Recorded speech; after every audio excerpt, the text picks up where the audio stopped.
Bom dia. Vamos dar continuidade à nossa sequência. A gente fez anteriormente um sistema com duas variáveis pelo método da adição, comparação e substituição.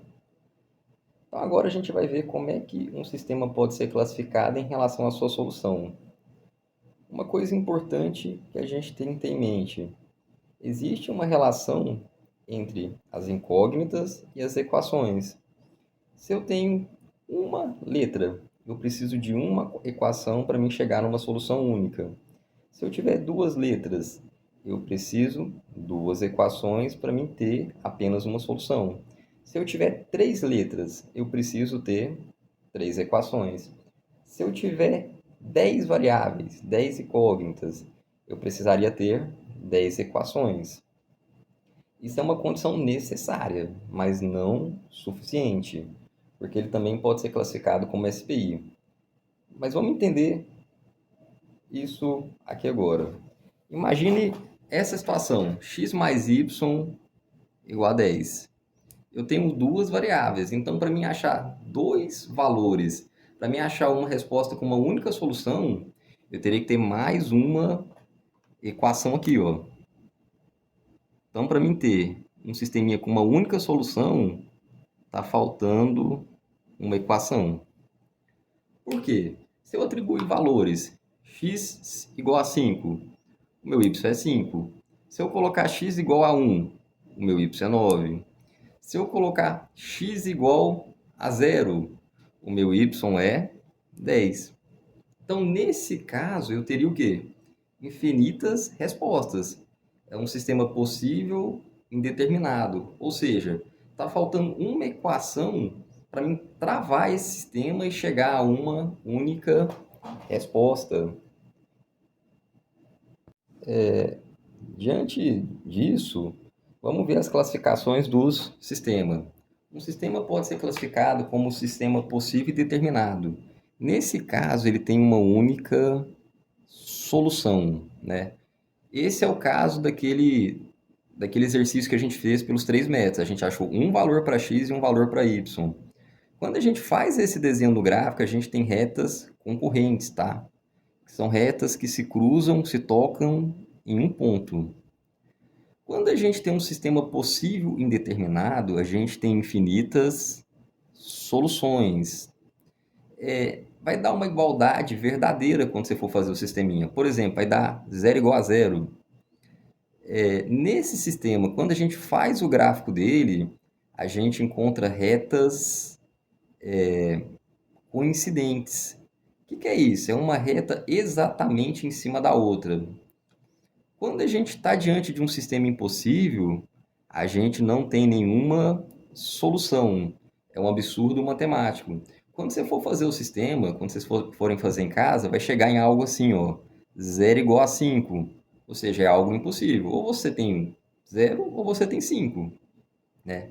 Quando a gente faz esse desenho no gráfico, a gente encontra retas paralelas, retas que jamais se cruzam. Vamos ver um exemplo prático de sistema possível determinado. Esse é aquele exemplo que a gente fez anteriormente: 2x mais 3y igual a 8, 4x menos y igual a 2. A gente achou uma única resposta que atende esse sistema, então a gente tem um SPD. Se por qualquer motivo, quando eu fosse resolver esse sistema, eu chegasse em 0x igual a 0, seria um SPI, né? Seria um sistema possível indeterminado. Se por quaisquer motivos eu chegasse 0x igual a 7, seria um SI, um sistema impossível.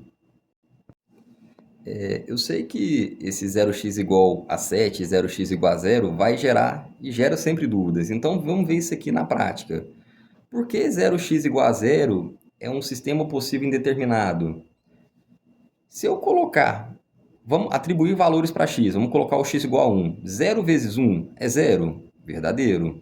Vamos atribuir x igual a 5. 0 vezes 5 dá 0? Dá 0 igual a 0, verdadeiro. Se eu colocar menos 100, 0 vezes menos 100 dá 0? Deu 0 igual a 0. Então eu tenho o quê? Eu tenho várias soluções que atendem essa resolução.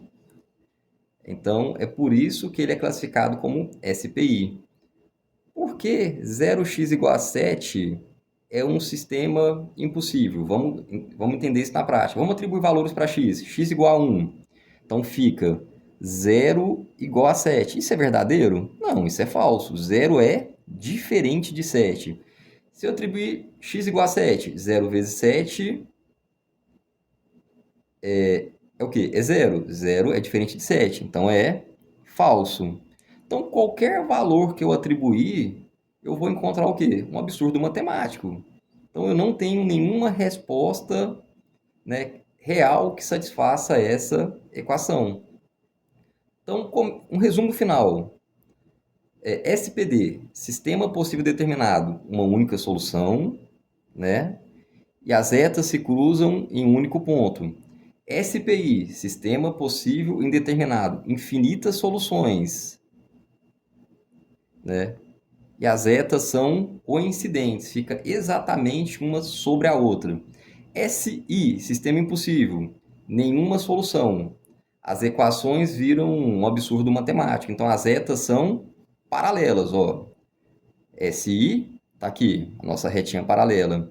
SPI, uma reta sobre a outra, não está exatamente sobre a outra, porque senão ia ficar ruim a visualização.